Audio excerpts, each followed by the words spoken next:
Ene benada odefo bosome no ne nefo adonsia wo fiempemie no ne ediono baako kase atosome ensa ye anwumre na osia ne fa kase wa Adom TV so ena ne mra so se me ba bekenkan ede amaw na wo ensam nim no de edimu akotene bia obetse ne se ene Supreme Court ekwa setena ema owura Mahama sama ode koda won se wonyaye a anka ne sem a waka atum da dopese wo san bie so no wo mo amana sa akwanya no afei soafo amampani abone din se won kohwe akwan ne akwantempo ho nsem so call vetin no ensem bia woka ye ne se contract fo won sika no ache na abanchi a won ka ne nyina akowie COVID-19 a ama o mai sika sam aye bibio ho enti ena ekoba ne sa abeye asam a ye sobo a wode abo owura bia wonne ne mama mienu ene ti asa ne ma ne ye ne yirema na sa ma ya mienu nyina wanyi se won asam isi wo kaswa SCC emunchirimu no ewo kase mu amede besomo afei we da nchan a edwede mu nsam apomode mu nsam agode mu nsam enigide mu nsam ne wonso adwenkyira wo hwe no Facebook live a wode ebeto ase boameni na GTP ase fise na daroma ena wamame entuma me de ni mame chira diamond memo ajo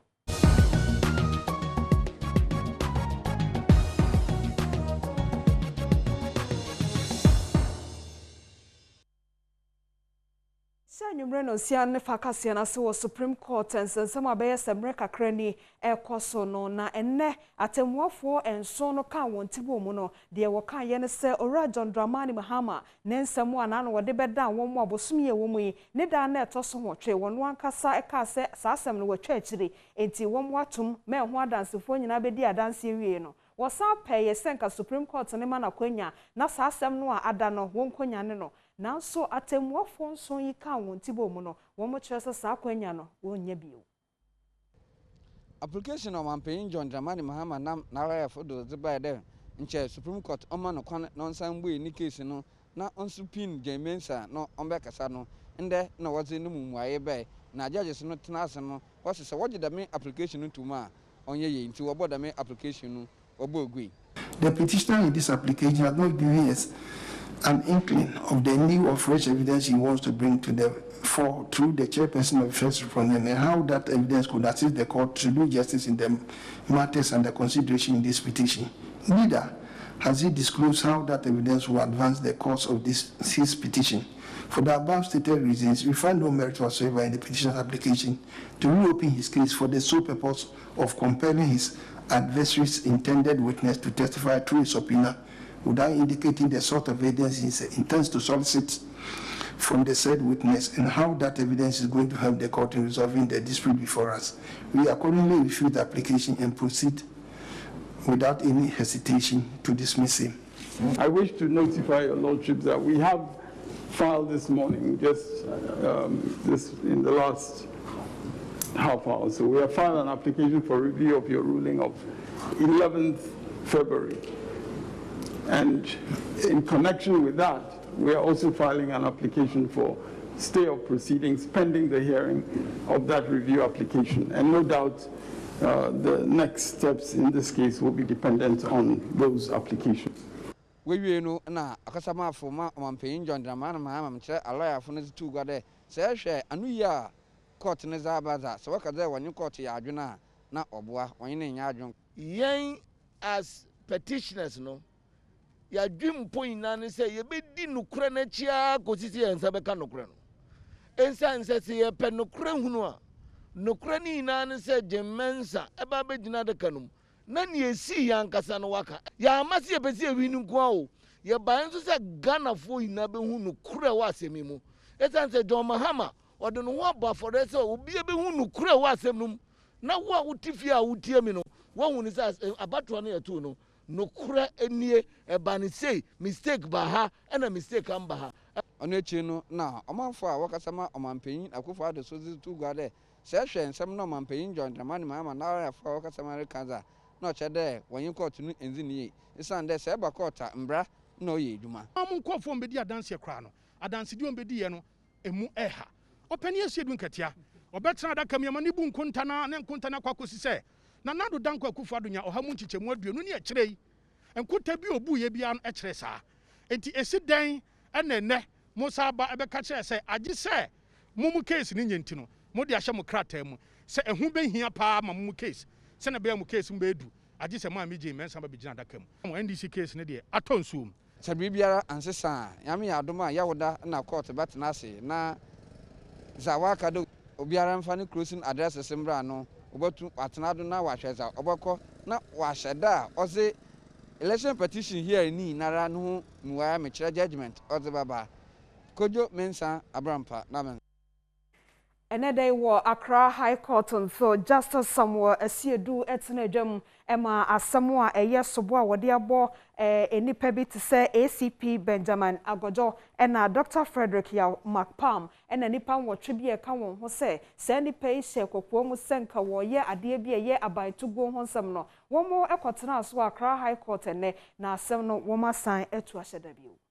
Abra Accra High Court ya Justice Samuel Asiedu ena tina adwam ekɔ asetena no wono makɔ akɔhye sɛ April bosomene da ɛtɔ du miɛnsa ɛwɔ afimpinu ene aduonu baako yi mu no ena wonom ɛbɛsan atena asɛm a ɛfa Assistant Commissioner of Police ACP Benjamin Agoto Dr. Frederick Yaw McPalm ene enipa nwɔtwe bi a wodi wasɛm ɛwɔ saa asɛmdi bia honom no nti a wonom atu saa asɛm ahyɛda yi nyina gyina COVID-19 yare a ama ne homene so biom ɛwɔ ɔman mu Victor Adawudu ɛna yɛ lawyer ni a wogyina mu ɛde ama saa nipa a wɔde saa soboɔ no abɔ wɔn mu no na wɔde sɛdeɛ court no nhyehyɛeɛ no ɛkɔɔyɛ no emu nkyerɛmu ɛto yama ne boni anim yɛba court na ɛnɛ na court no sɛ yɛhyɛ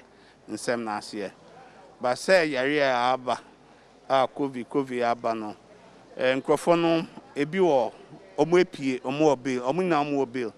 ebi mo etimi epie ebi nya mpie enti say ese ye de omo beba de bia enet say this week na ese ye no ene ochina ne yawada ba say de omo beba ne nyama no yare ni nti ye mpese ye nuanom a mo so omo prison maybe omo ba na bibia omo de bekwa koma omo ana omo de ebi be fi ho aba anom enti na ye share to that they are told that say after Easter no na yetimi a start that time no ye bompa say nyame be mana yare no aba from kakra and mo bill but condition na mu na edu kakra enti yen so ye boy homode ani busuafo ye yibi ebi mu wom akat say nipa miensa omu wom enti ye bomode na so mu na omo ba na yetimi a start na bibia akoso kama obe condition na omuma 6 million na ansa na court of appeal banya almost 1 million into 1 million no yes unya dan ana unya sika bia eda obi account mu investment obetimi aba be say 1 million no eda ho eno enti ye hu eduma ECOWAS ebibiko enkabom bibiman kabom ko no aye enhyiamu bi ewo Chad minim ema Ghana mampani a woye dwemtrani ma ECOWAS ko yi ECOWAS bi na empanifo ekohia ye ewo nhyiamu yi nyina ase no ede wonsa ahyenkrata ase akobenkrum se ekwan bia obefa so obeboboa ne pa bia no se ne be ya abonefo sema ye ma ne homene so wo ebibiman mu baabi no wode ebetu ase no won behwe ede ose ayonsa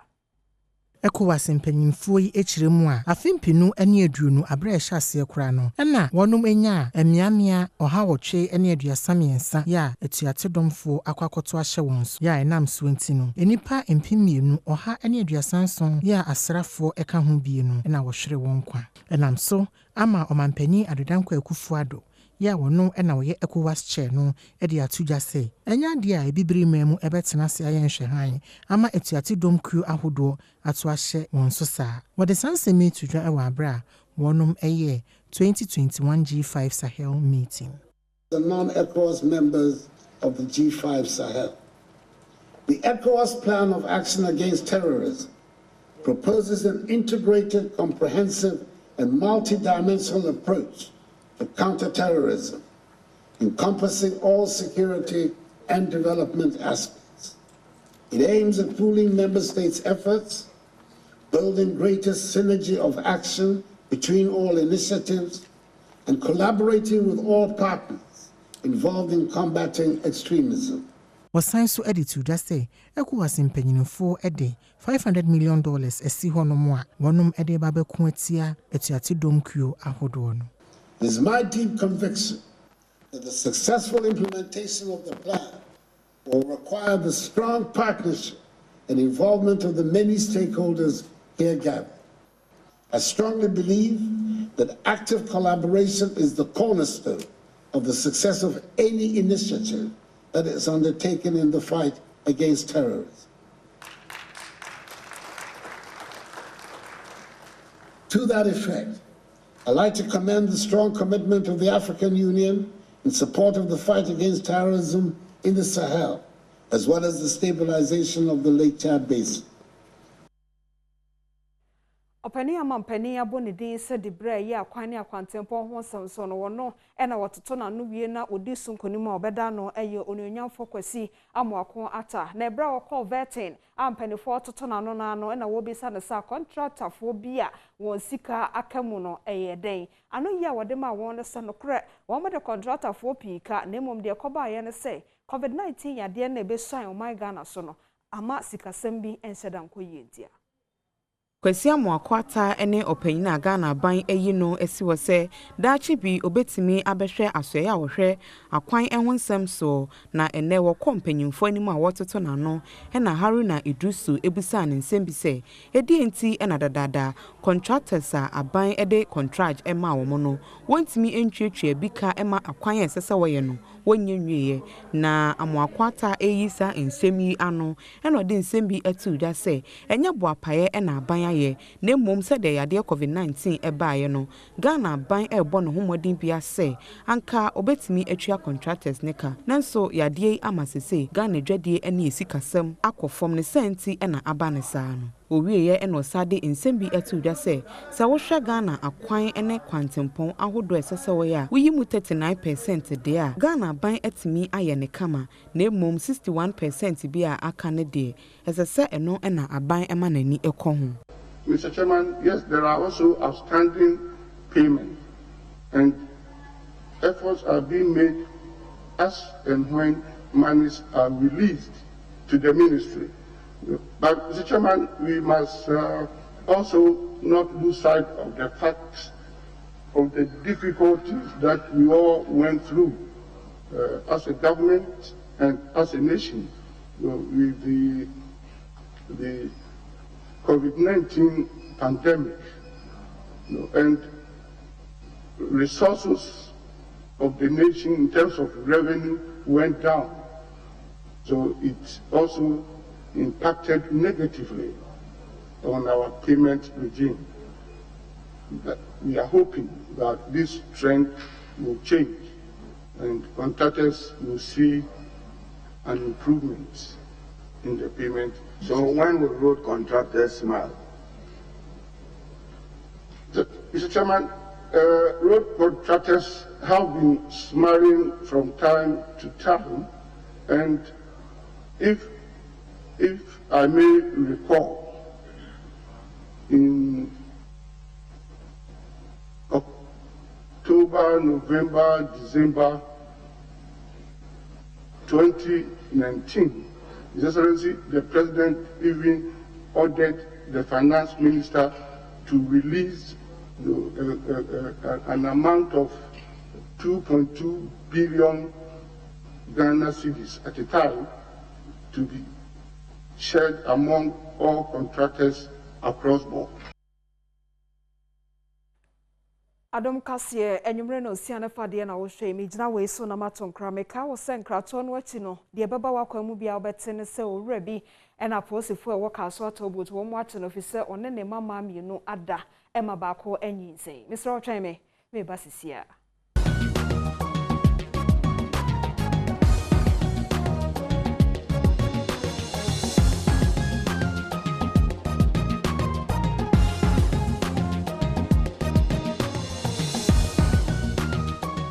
Meda say ene umresa wo hwanyumre no siane fa kase wo Adom TV so meka obi o say kase e live e wo Facebook enti obetumi so enya bia hwe wo hono ado adwenkyere ato ase afa emetwa ensem ne so e wo kaswa SCC de asie wo hono sa posifo a wo mo water boot ena wo makwachi owura wo frɛ no Kwaku Boaten na Kwaku Boaten ene ne mano mama mienu ena eda e wo kiosk bi mu e ma sesi ameka say e mano mama mienu no wo mo nyina anyinsen aposifo nkyere mu a wode ma ye ene se papa yi a wobo ne kwadu yi ene emaya yi nyina maame ene te kioso baako mu woni Adom kase twetwem komo ena abaye wa wadi mfie dumiensa a wono sese wanyinsan busumi nsia ede tu dwa se ne papa ene ne di mpamu agro bebre na wasanso abone nterene se so ka kire obi a eyade a obekunu efirati asefo asase yi so enwechi ena abaya wadi mfie dunu ma yempese ede ne din betu dwa a wono so owo ye busumi ena nie ede tu dwa se ne be ya wawo ni esanse kioso a wode mu no ehyenkwa na eko wonum ti amane ba no tibia wo mu no enye kra esenti ode to wonum a wonsem ewo bie enim se wo meboa ne se de be ya wobetimi akosuansa no djuma wotibi enya sika ede ahye ne be ndare tin mam nim ko tino binchen ndi mam ne autopad mam na mimbu misa no se de ntia mimbu misa na msi ya message na etwitwa aye message na etwitwa no se da bi minim no fe mami na ma okache mama me ba awon ne ana mami bisam zum wana nyum manka sa na mami dimba hanu no musi minyane nyum na me ka sem papa na nyum ye to sanu ni aketwa sanu da bi we pe ba ko no kosko no 8 years ndi wa pa no wa ha pachan ano akwane ne obema ne kwakra ena emaya yi ma Gladys Kumsen edito Ghana fo nyinanim se womra no meboa wonum emuonya bebe papa na isanse sese adwuma wo ya ne se pure water e rubber ena wonenam no sesa otonde ma amanfo a otimi ede hye ne meyi to pure water me sa pure water rubber ena be ma hu genti be ma mko fa no wabanye me ma mienu nyina ba ko so nyim nti amanfo mbo amina omunyi mi fi bebi ami wona mma miska kaka so nton ade is it for you are right up yes ono mimbano mienza be ma na so ni mi awo ba ko oni mi awo ba ko na me mi de mienu no wabanyi momo ono awo 8 years Lama no awo 8 years no ne obaso awo 4 months ana asani ma wanyo omo amfia 15 ni 30 ta me ndime shomo ni scan shomo jota yana jota roba no kwenda hitu wa kiosi ni muntu kwenda window down afe yenko epoye mantamo afram esubonten no from adin bi abo ato so be yesedon hwere ema suhyan a eda sesubonten yi so no akwakwa di baabi anti ama akwantufo ene ahyenkafo nyina anka wo motwen na wafosa suhyan ya efia anipa fi adoso ko echi ama from no nyina no sesei wo mo aka esuoja ene 5 cities kama amanfo ba ire sei ne amanfo no ma kwantufo ye ho akire nti esra ban sei o meye ye moa na o maye ena botufo no so ba sa no o mama ye ho kire ye ba ye abegina wiamu saa o mfa ye nko eni overloading ti esre ye ho kire ye esra ban sei ye hia ne moa. We call it ferry. Fa nipa ene cars ene obi niama bia okitanketinketi bia na setimi ede ne twansuo nti eni hosa no omo kodwane ne ade no ebe ha won yekita engine ba sa atena on de yesu engine ba ko wo how kakra wo ya kakra nti na abana sa ti mama mpanifo ya we se pantu no ni engine ba ko nya dwuma omo ni ba okay ede na ma ya fa ho motu hwana na mo motu no enche bia ebeba we no marine ehun adwuma nsuoso adwuma nti ano machines no nti se car ebia bibia se wo yenko aboso kan ni yenko famra dabi we no special manufacturer nti manufacturer so ja we engine we ya edin se ubenya ho pass na odi aba nti gisa o sa kono ho Ebo American you kono ho no nipa na say group of manufacturers are the normal omajai akobe foforo Jesus atrisi wo mo enye easy sa say ubenya o de betimi atu part ndi akoma your friends and different companies on manyama enye the same betimi are the same the be share ndi na otwe e be say until this all the time no contact one until no ho niam na form sa na unya wo ye bibiri mu hasa Obroni friend counteracting. And so on from an consa on a cantas copying tama bese and no brass but and radi and no no it is anka engine no cranka still na a bit me again a bit me high now so can't me fire mba bebre say Pantone essay no cast be brain to me cross so and any pass or mukodi or mukita and yama or modify fiddy and so into me fa cast in ABM cross you set my cross over. And a combined sound so yeah, na ambulances no more protocols. A bus will be area. Tap and two up for Omutini, a Buami fire for the Omoko aspect. And no can say,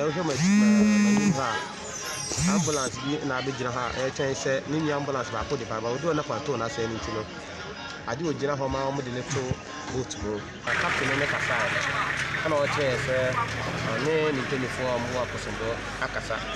I'm a Richamusa and Cobber. No 9 to do you no 9 no more day on my panto by probably to have a grab a chewing almost a non friend of dog. It is see and you watch my air can say on my dog no grab it duana abeboa a 2 never had I can. Omanphobia ewo enkrobi to set Lady Diana akrantie besa ena habitat no ewo konongo ena wode ade sede etompanifo ya kwan wo meyenim se wosere won ekwantempo no afa ya akwe ne konongo kwan so ho no wo meye de wo friend se speed ramp ne bi ewo so se ne be ya won maame ne won papa no a wani afi ena afi mofra won potem ho no eba se wo mo twaka kwan ne mu a ehyen emobo won enku. One more what Lady Diana, akrantie besa, any habitats, ya nyina ewo konongo, edisa adisredi etu mensini no, any motor traffic and transport department you chanite friend MTTD enim, ewa abra mani boni ebo ontoa, ewo kronimu. One mu chiremu a akwantempo ada wonum empotemu honomu nentino. Adrofo edi America tente ene ya na babefa honomu a ne senti no empempi no eya ahyan etai ebo wonum a wonfie no ekwa animu ene enkwada. They has a free akante besa ekwa Louisiana ekwa to free ya ko mpeso ha enye pra speeder gas ni edu omo ye no ya se beketua ekwa no emi ni pe we wudu na ekwa na be 4 we nam ha it is a chronic cross na edin pass on betwam uye kwan ya and number 4 kilometers I hear ma e demonstrate and the car be do ha na car na papa o person plan engine you had the event that zone and the whole cross kwan no less car na ku there be accident see if I would price of 20-70% ya car car bla o yoro be ho tia yen sro gudem kan kutoi am ho tro mo ya ko futa is the cry esuro Yama all the school bus ba yesiro. Yes, na ye huna mane wa ha. Wono mu bia wo shops e wo kwan ne ho so ene amane boni etwetwe nkomo. Kwan wo anu ba take no dos. Dos en kwala no obi wo ho ama me ne pente no agya kwala no ko a ebi mu nam kwan yi so ko. Wa panyin kra wo twam kra na enye easy sa se wo betwam. Aya ha kakra no free kondo bi ya ha ne ko ne de enye ahogno kra. Ha de ye hia se mpanifo abam. Number SP run wa hama yente sa senya car bon crofo ne senya cars ni du he dimri ka kono aya yam hye kase pa Isa Kofi Zibril unit committee member people now say akai travel my pese sa kwan no yes free land ni my free akante besa be see nazmon cars ya dia hu here ba nti na afra adomu FM so mo amboa no mu nti e kasa no mo fanko to aban na nim na aban nye ya muwa fanyi se trade master franco na fanyi se trade man kada bi na nka bi fa no ba ho ya temino mo afọ ne en kan fa ye ja committee ko ya ka bo mu se aban no boa ya de se de na edition nsa e se di basa bia baba e ba ka te tu mo afọ de mo munye na kwa ne nya ya to aban nu ya fa nto aban nu ya ise ya ye ke e pe se de basa amo bia tie nka se akrantie basa e ko no enye ni nyina mu no MTTD Police Commander DSP Stephen Payeboa edi ato wonu ma otempotem ho no mu no enim se wonu mu ntron krata emfa nkoma mensini no na won hyase eni hu dwuma emfa ma wono Afa meto so amanyosem mu kakra Churchofo penny edema New Patriotic Party amanyoko no eye Owura John Boadu na ekosi senjumedie so na wachire mu se enye nokre se asotwe an wode ma aka na Churchofo penny Owura Kwabena eje Japan no womo asakrem na emom afei na bosome a yebesimu eye march bosome no wɔn ne no besi nkonwa na wahwɛ sɛ saa asotwe a wɔde ma no wɔbɛyɛ nsakramu bi ewu mu a Enfu bebre in terms of Sibia ye in terms of insult, but Sibia be handle your afa and Niamanti. That's my thinking. That's why I've never gone to look for a position as a minister or something. No, I believe say you want to stay back. Me yaba kokanwa. Na fe akokra so akope minister that's my bread to do. You want to stay back and prosecute agenda or Edema party, no? What is it? Until after 2024, no? I'll move on now. You'd move on. My copy before Friday. Now I'll be motivated about my office. Now I'm so much so the Aquarius I know she we'll still have to do it because you understand? Yes, it looks good getting out and all that. But I think it's important that we build a party core for to feel satisfied working for the party. And yeah, easy, sir. But also for our state message now, not say even now there seems to be a gap between government party. It depends on the constituency in question. You see. That make us say it depends on the constituency in question because Amasama MC yourself COUP parliament now. It's our election divided. Do could decide that sometimes it makes it difficult. Those that make us say it depends on the constituency in question. But we'll try as much as, and that will inform the kind of MMDC side. Now, with constant monitoring and making sure, and you're monitoring to bring anybody down, but pointing out challenges are one sharing the who how no, in order to maintain the grassroots to feel okay. You understand? Not for us. I get the feeling MMDC will be changed. A lot will not be maintained. I cannot say that for a fact. I won't know. I don't know. Now, so when constituencies are near Mankoi, a big MMDC is maybe more than no crack, but considerations be brave. If we are boss, never stop with the president. Because said nobody is interested in just moving MMDCs, and just as I've also re-emphasized, about close to 90% of MMDCs a party for. Chairman, organizer, secretary, woman organizer, parliamentary candidate. Into Koyina, one are the neighbor party near. Our aim is to correct and make sure say Niama Akoye. The interest is not just moving people or something like that, but the interest to make sure say Ibenya MMDC they will continue to work with the party on the ground in order to ensure massive success. Finally, on party matters, recently a kind stories online say party not take a decision to want to lift the suspension on former General Secretary Cabinet Japan. No clear womb aiding. Yenya we okay. Me say recently a kind stories online. So what take a decision to want to lift the suspension on former General Secretary Cabinet story in its entirety and yet true. Okay. Because the story says Yako National Executive Committee and Yako there be. What has happened? And I decided not to speak about it, but will be some I say no cry. What has happened is that the former General Secretary natural to the party of say it's been suspended indefinitely for some time now. Since then, he's been a good party member. He's been supporting the party on the ground in Nema. So we want to get the national executive to determine his status as we speak now. In any case, the term of office, he wants to be free to continue to work as a member of the party or a former general secretary. But there are rights that accrue to you as a former general secretary. You attend National Executive Committee, you attend National Council, you go to annual delegates conference, you are entitled to some other party. Abusia mejra we so aton kra misro tweme me basisia ne ato so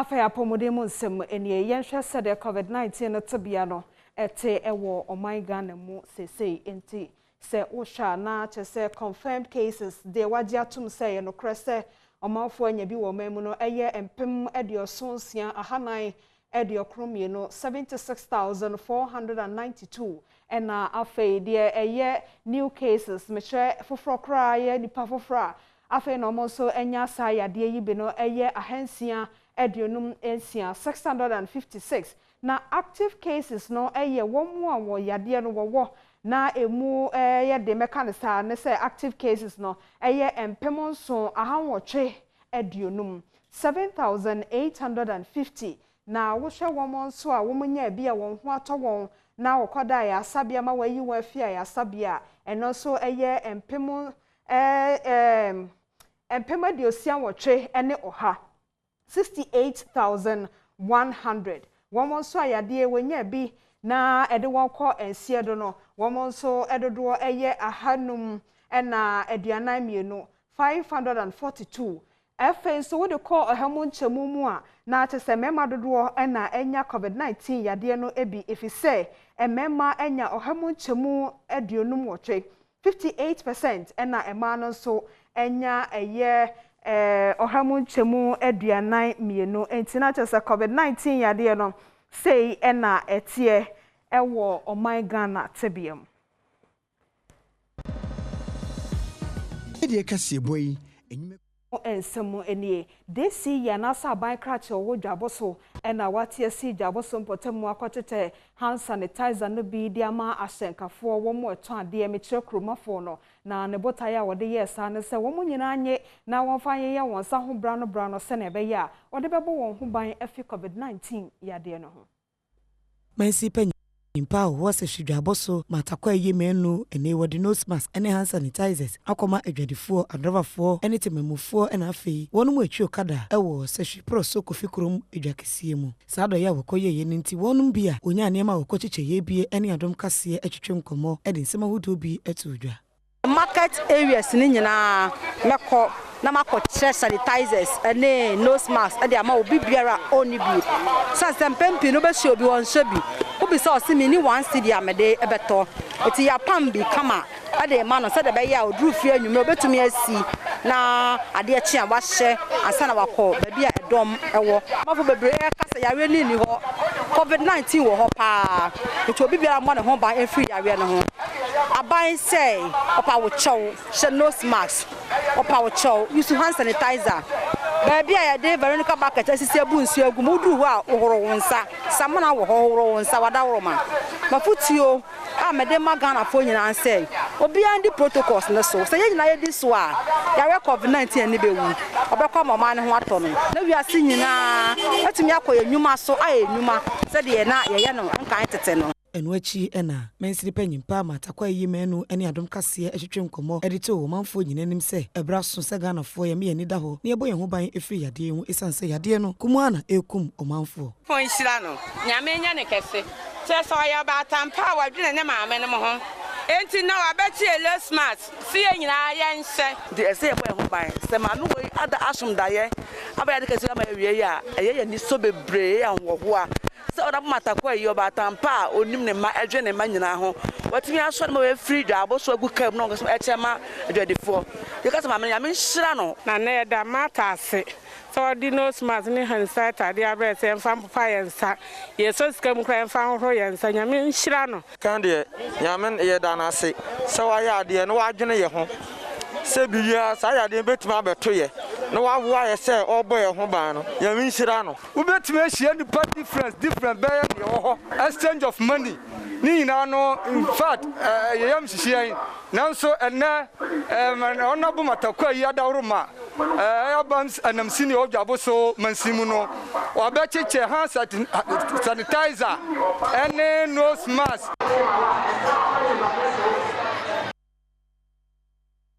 Samno esimeton krankrato no achi na agudie mu nsam ebeba wakwam na Covistone ba kwa waka okumankra sheshe odebebro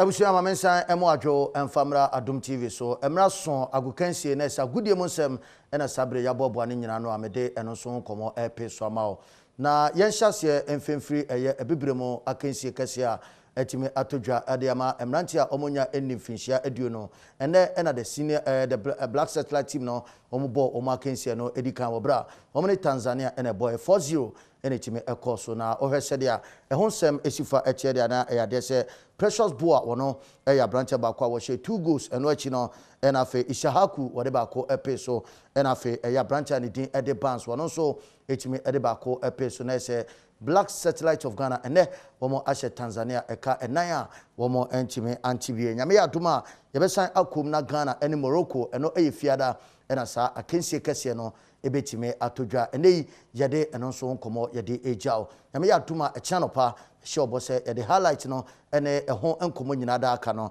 yebesan ede eno so etime ede abro afema yenkofure mu ewo the senior national soccer team the Black Stars of Ghana ene omo so ehwenim se omo siesie omo ho eda twen South Africa ena fe eye Sao Tome and Principe na omo qualify se dom anim no omo etime ede arentam so coach atunsa ede afa players bebrebe nanso ene 20 players ene etime ekopie mo ewo aswe ho Ura Fred Papu eye management committee member ene wode nsem kakra etudwa efa players a ene omo etime eko training no.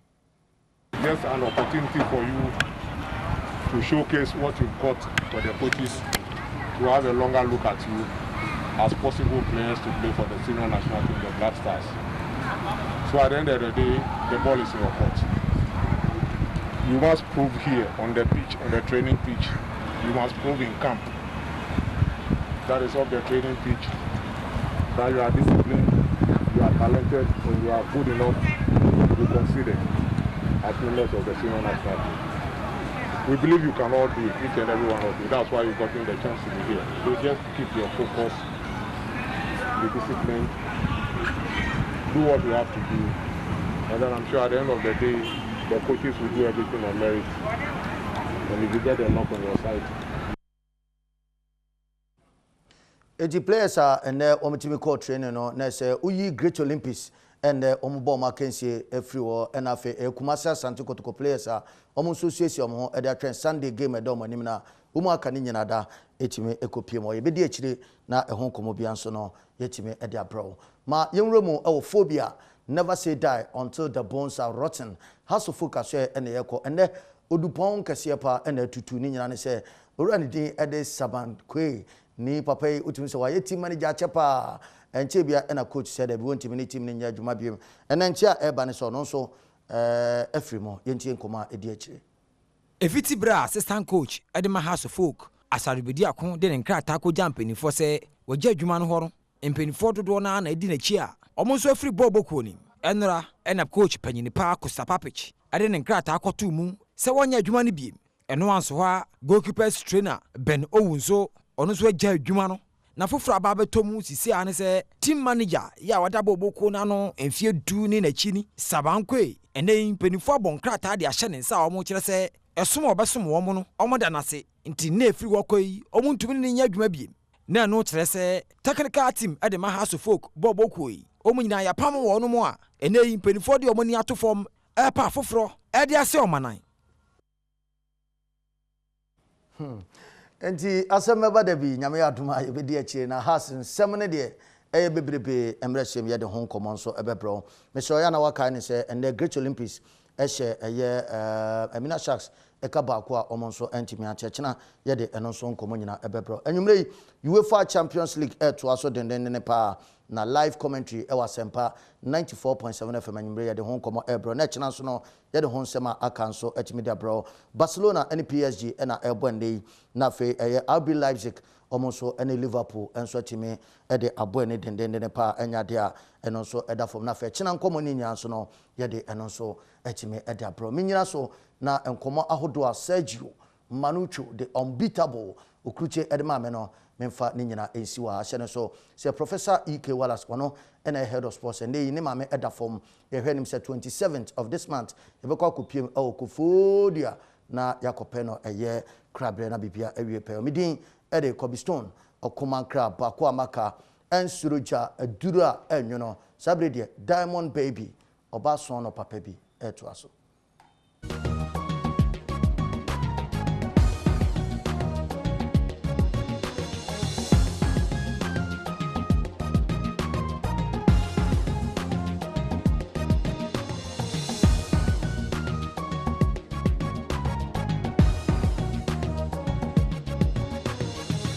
Medesmo and enumre no esi nemo meka was set ukwa kwade papa student echil senfisa kokodra obenya edebe kasa obedwam no agesa wosenye enti wosebe yen so a pep student kase hu aboafo ne ahwefo nyina medo bibia se mede de ma mechira diamond nyame ma ye chena